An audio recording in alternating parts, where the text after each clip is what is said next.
the idea of passports for COVID vaccines should be shot down for good. Hello, I'm Steve Forbes, and this is What's Ahead, where you get the insights you need to better navigate this turbulent world. Should there be vaccine passports issued to people who have taken the COVID-19 shots? Advocates say this kind of proof will make it easier for people to safely go into crowded places like baseball games, theme parks, or stores, or to travel on planes without a mask.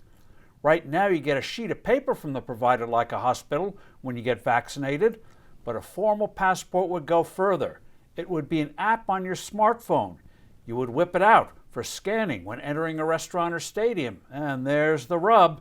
You'd be leaving a data trail of where you go, where you shop, where you spend an evening. You'd end up having to use it frequently. For example, to shield themselves from liability, box stores, restaurants, and other physical vendors would demand to scan your app. If there's anything we've learned in this high-tech era, it's that this kind of information can be hacked, it can be sold, regardless of what privacy promises are made. This kind of passport would also discriminate against people who, for whatever reasons, choose not to get a COVID-19 vaccine.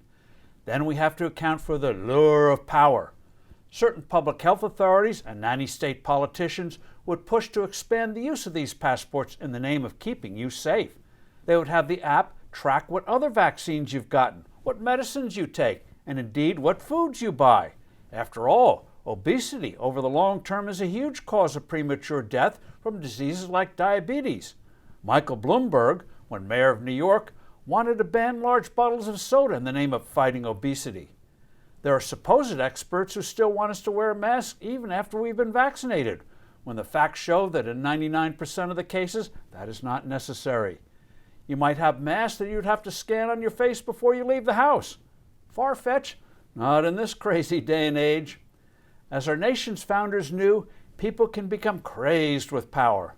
For example, the governor of Michigan, Gretchen Whitmer, has proposed mask mandates for kids as young as 2 years old, even though there is no medical evidence for such a decree. California Governor Gavin Newsom for months capriciously banned outdoor dining in the face of real-world facts that his edict was actually counterproductive in fighting the pandemic. Vaccine passports? That idea should be stamped out. I'm Steve Forbes. Thanks for listening. Do send in your comments and suggestions, and I look forward to being with you soon again.